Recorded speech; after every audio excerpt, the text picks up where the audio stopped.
Pernah nggak sih kita berhenti sejenak dan benar-benar mikir, apa ya yang bikin kita sebagai manusia itu istimewa?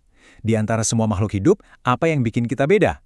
Nah, hari ini kita bakal kupas tuntas satu gagasan yang super mendalam yang jadi jawaban dari pertanyaan itu. Keluhuran martabat manusia. Coba bayangin deh, di planet ini ada miliaran makhluk hidup. Tapi, ada sesuatu yang secara fundamental, secara dasar, ngebedain kita. Ini bukan cuma soal kita lebih pintar atau bisa bikin gedung tinggi. Bukan, ini jauh lebih dalam dari itu. Sesuatu yang kita semua punya sejak kita lahir. Kira-kira apa ya? Nah, jawabannya itu adalah martabat manusia. Ini bukan gelar yang kita dapat atau sesuatu yang kita raih ya. Ini adalah kualitas bawaan yang bilang kalau setiap orang, tanpa terkecuali, itu terlahir terhormat dan luhur.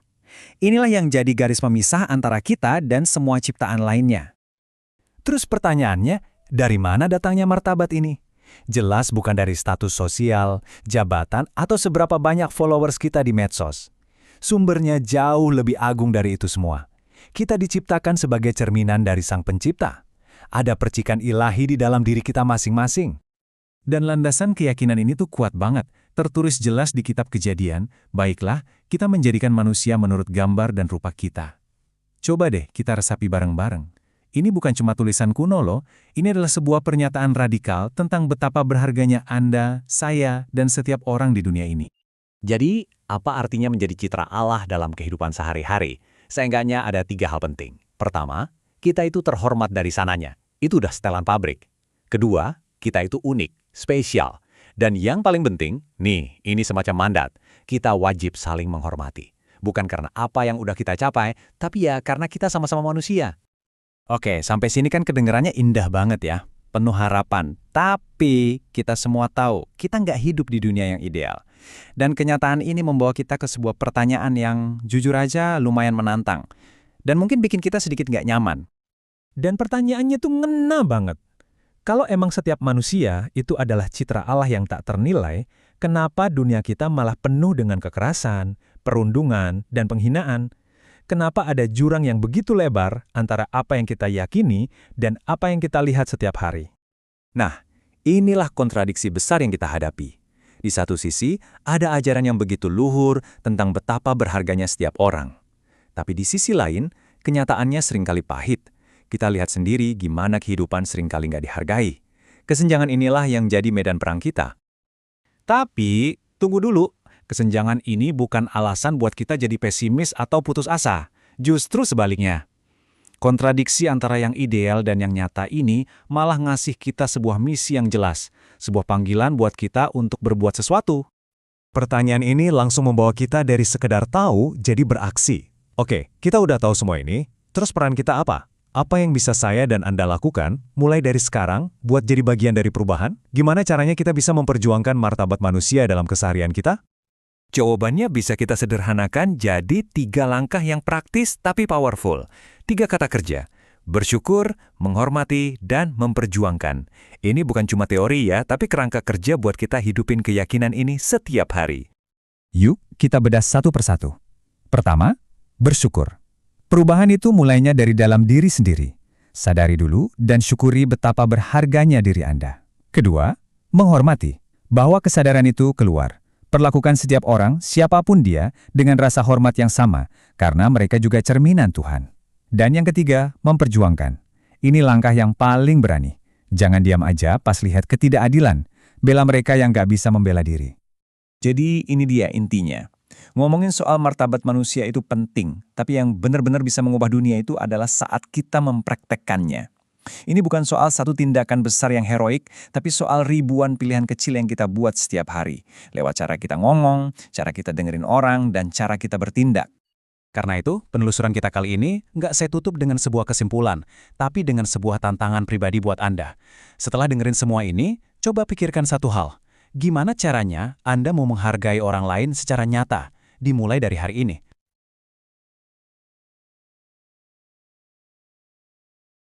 Pernah kepikiran gak sih apa sebetulnya yang bikin kita itu berharga? Nah, dalam beberapa menit ke depan, kita akan coba gali bareng-bareng sebuah jawaban yang luar biasa tentang konsep keluhuran martabat manusia. Sering banget kan kita ngukur nilai diri kita dari hal-hal luar, mungkin dari pencapaian di kerjaan, dari seberapa banyak likes yang kita dapat, atau bahkan dari penampilan fisik. Tapi, rasanya semua itu gampang banget goyah ya kan? Nah, mari kita coba cari sebuah fondasi yang jauh-jauh lebih kokoh dari itu semua. Oke, kita langsung masuk ke intinya ya. Ternyata ajaran gereja Katolik itu ngasih kita sebuah fondasi yang kuat banget. Kuncinya, nilai kita itu bukan soal apa yang kita lakukan, tapi soal siapa diri kita dari sananya. Nah, ini dia nih kuncinya. Seperti yang tertulis di Gaudium et Spes, martabat kita itu bukan sesuatu yang harus kita kejar atau kita buktiin. Ini tuh anugerah. Anggap aja kayak ada percikan ilahi di dalam diri kita masing-masing sejak kita lahir. Dan bagian terbaiknya, anugerah ini nggak bisa diambil, nggak bisa hilang, dan nggak bisa dicabut oleh siapapun juga. Jadi, apa sih artinya jadi gambar Allah itu dalam prakteknya? Gini, ini kelihatan dari 3 anugerah luar biasa yang kita punya. Pertama, kita punya akal budi buat mikir dan nyari kebenaran. Kedua, kita punya kebebasan buat milih mana yang baik. Dan ketiga, kita dibekali hati nurani, kayak kompas batin yang selalu nunjuk ke arah kebaikan. Nah, inilah 3 pilar super kuat yang menopang martabat kita yang unik itu.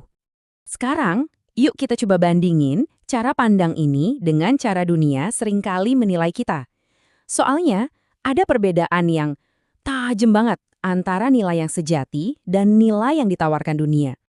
Coba deh, kita lihat bedanya. Di satu sisi, ada nilai duniawi yang rapuh banget. Nilainya tergantung penampilan, prestasi, atau kata orang. Hari ini dipuji, besok udah dilupain. Tapi di sisi lain ada martabat sejati. Yang ini abadi. Sumbernya langsung dari Sang Pencipta.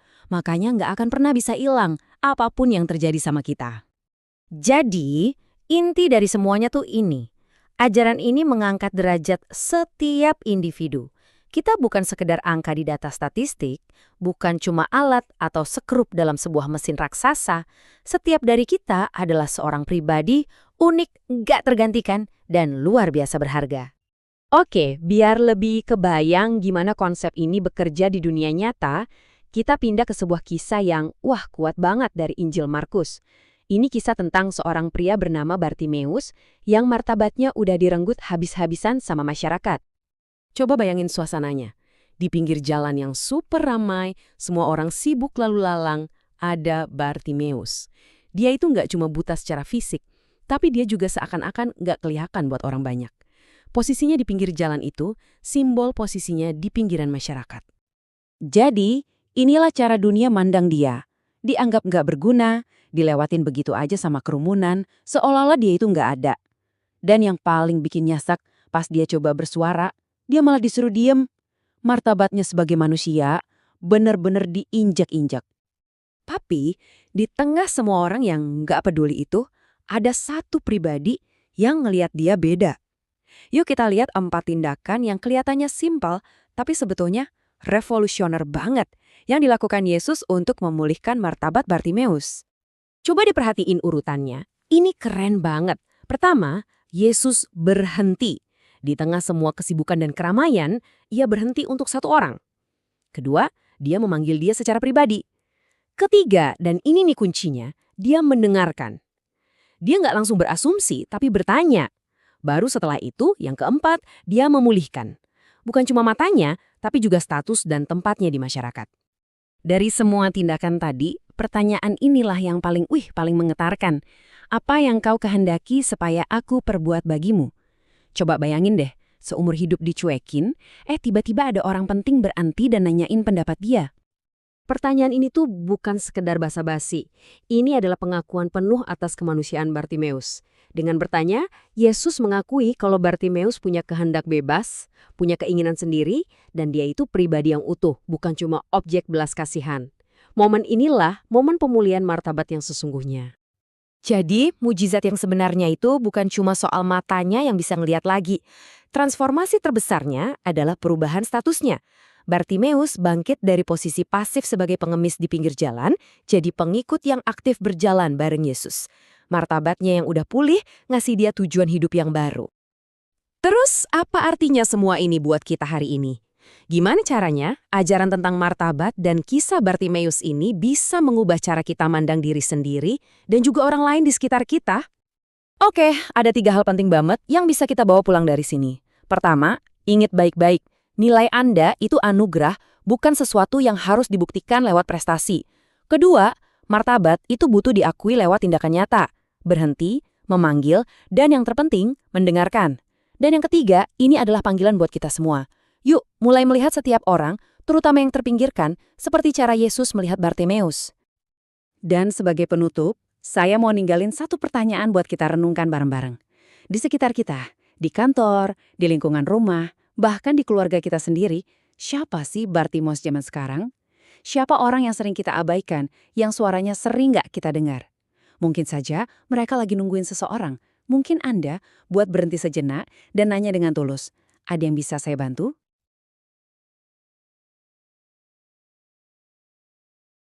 Oke, hari ini kita mau bahas sesuatu yang fundamental banget, yaitu keluhuran martabat manusia. Dan kita akan bedah konsep ini lewat sebuah kisah klasik yang ternyata, relevan banget buat kita sekarang, kisah Bartimeus. Coba deh ingat-ingat, pernah nggak sih kamu ngerasa kayak nggak kelihatan? Kamu ada di tengah-tengah keramaian, tapi rasanya nggak ada satu orang pun yang benar-benar sadar kamu ada di situ. Nah, perasaan diabaikan inilah yang akan jadi pintu masuk kita buat ngertiin sebuah ide yang jauh lebih besar. Sekarang, ayo kita kenalan sama tokoh utama kita.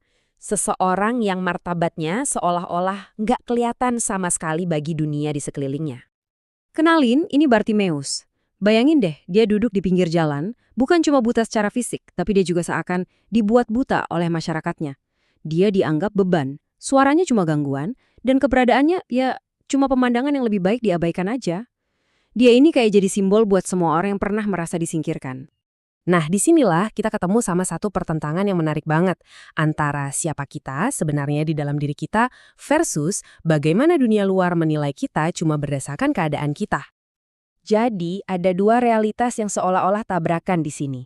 Di satu sisi, ada keyakinan kalau setiap manusia itu lahir dengan martabat yang gak ternilai. Itu hakikat kita. Tapi di sisi lain, ada keadaan Bartimeus. Dia miskin, punya keterbatasan fisik, dan penuh dengan prasangka orang, yang seakan-akan teriak kalau martabat dia itu nggak ada harganya. Jadi, poin krusialnya ini teman-teman, kisah Bartimeus ini ngajarin kita buat ngelihat lebih jauh dari apa yang kelihatan di permukaan. Entah itu teman sekelas, rekan kerja, atau bahkan orang asing di jalan, nilai mereka itu nggak ditentukan oleh keadaan luarnya, tapi oleh hakikat mereka sebagai manusia. Tapi, ceritanya nggak berhenti di kondisi Bartimeus yang menyedihkan gitu aja. Justru, bagian selanjutnya ini nunjukin kekuatan yang luar biasa yang kita semua punya. Kekuatan untuk memilih. Bartimeus itu menolak jadi korban yang pasif. Dia dengar ada kesempatan, terus dia milih buat bersuara. Pas orang-orang nyuruh dia diam, dia menolak dibungkam. Malah teriaknya makin kencang. Dan hebatnya lagi, bahkan setelah sembuh pun, dia memilih jalan hidup yang baru. Setiap langkahnya adalah sebuah keputusan, bukti dari kebebasannya. Dan tahu nggak, sama kayak Bartimeus, kita semua adalah pribadi yang merdeka.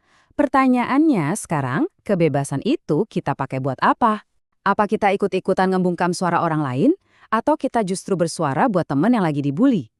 Kita milih jalan pintas yang gampang, atau memilih jujur meskipun lebih susah? Pilihan itu selalu ada di tangan kita. Oke, terus dari mana sih sebenarnya sumber martabat ini datangnya? Kenapa Bartimeus dan juga kita semua bisa sebegitu berharganya? Coba kita gali lebih dalam. Ternyata, sumber martabat kita itu bukan dari pencapaian, bukan dari status sosial atau pujian orang lain. Martabat itu datang dari sesuatu yang jauh lebih dalam, yaitu dari fakta bahwa setiap kita, setiap pribadi, dilihat dan dicintai tanpa syarat oleh Sang Pencipta. Nah, dalam kisah ini, Yesus itu jadi bukti nyatanya. Di tengah keramaian yang cuek sama Bartimeus, cuma dia yang berhenti.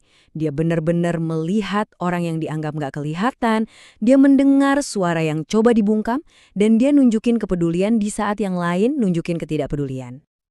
Ini nih pengingat yang penting banget buat kita semua. Nilai diri kita itu nggak nempel di nilai rapor yang bagus, jumlah followers di medsos, atau seberapa populer kita di tongkrongan. Kamu dan aku, kita semua berharga, ya karena kita ada dan karena kita dicintai oleh Tuhan. Titik. Oke, kita udah dapat nih pelajarannya dari kisah Bartimeus. Pertanyaan berikutnya, so what? Terus gimana? Apa yang harus kita lakuin dengan pemahaman baru ini? Jadi, kalau kita rangkum, ada 3 hal penting yang bisa kita bawa pulang. Pertama, setiap orang tanpa kecuali punya martabat yang gak bisa diganggu-gugat. Kedua, kita selalu punya kebebasan untuk memilih berbuat baik. Dan ketiga, nilai kita sebagai manusia itu udah dijamin, bukan karena usaha kita, tapi karena anugerah. Jadi, cerita ini tuh bukan cuma buat dikagumi, oh keren ya ceritanya, bukan. Ini panggilan buat kita semua untuk ngejalaninnya. Untuk jadi tangan dan mata Yesus di dunia ini, untuk benar-benar melihat mereka yang terabaikan, dan ngulurin tangan buat mereka yang tersisih di sekitar kita. Dan sebagai penutup, coba deh kita renungin pertanyaan ini. Di sekolah kita, di lingkungan rumah, atau bahkan pas lagi scroll media sosial, siapa ya Bartimeus di zaman kita sekarang yang suaranya sering kita abaikan? Siapa yang perlu kita lihat dengan penuh perhatian dan kepedulian? Jawabannya mungkin lebih dekat dari yang kita kira.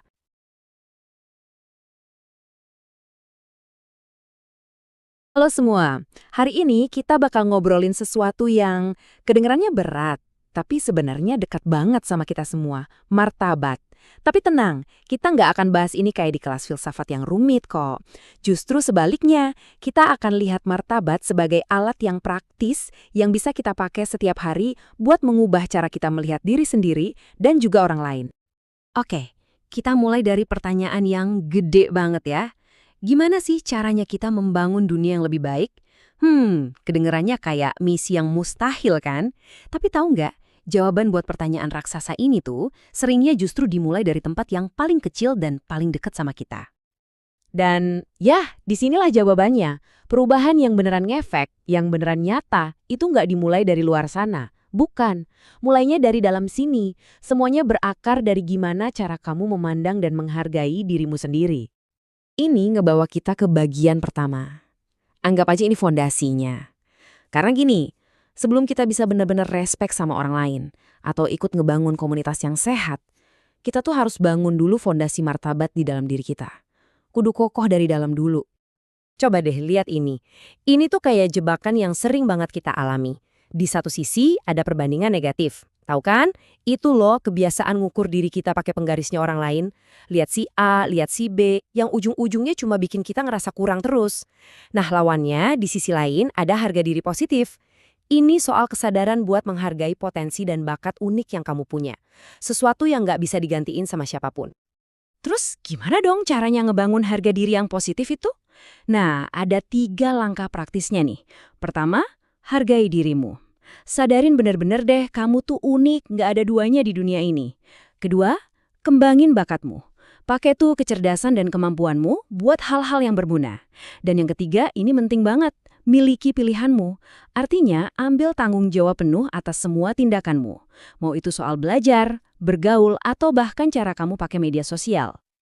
Oke, jadi fondasi di dalam diri udah kokoh nih. Sekarang kita lihat gimana efeknya nyebar keluar. Begitu kita udah benar-benar bisa menghargai diri kita sendiri, langkah selanjutnya itu hampir otomatis. Kita memproyeksikan penghargaan itu ke orang lain. Ini soal ngeliat martabat yang setara di setiap orang yang kita temui. Wah, ini dalam banget sih. Setiap kali kita ngerendahin, ngejek atau ngucilin seseorang, itu bukan cuma nyakitin perasaan loh.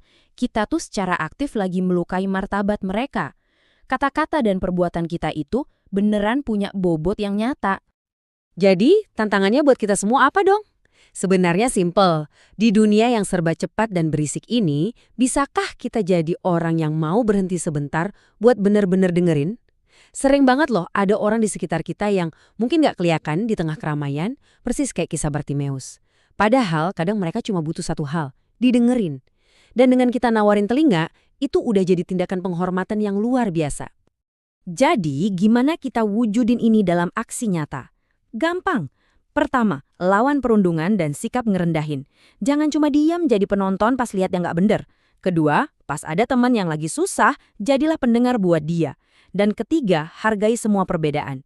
Ingat, martabat itu universal, milik semua orang, nggak peduli apa agamanya, dari mana asalnya, atau gimana kemampuannya. Nah, sekarang kita zoom out lagi. Dari interaksi 1 lawan 1, kita geser ke level yang lebih gede. ke level kolektif. Gimana sih tindakan-tindakan individu kita dalam menghargai martabat itu bisa ngebentuk lingkungan sekolah kita, tempat kerja kita, dan circle pertemanan kita? Tabel ini ngejelasinnya enak banget, bedanya kelihatan jelas. Di kolom lakukan, kita lihat hal-hal yang ngebangun. Bikin lingkungan yang inklusif di mana semua orang rasa diterima, bersikap adil, dan ngapresiasi usaha setiap orang. Sebaliknya, di kolom jangan, ini nih perilaku yang rusak. Bikin geng-gengan yang eksklusif, atau bikin orang lain ngerasa kecil dan tersingkir. Tiap hari, pilihan ada di tangan kita kan? Kita mau ada di kolom yang mana? Baiklah, kita udah ngelewatin perjalanan dari dalam diri, ke orang lain, sampai ke komunitas. Sekarang, yuk kita bungkus semuanya jadi 3 komitmen sederhana. Sesuatu yang bisa kamu bawa dan terapin, mulai hari ini juga.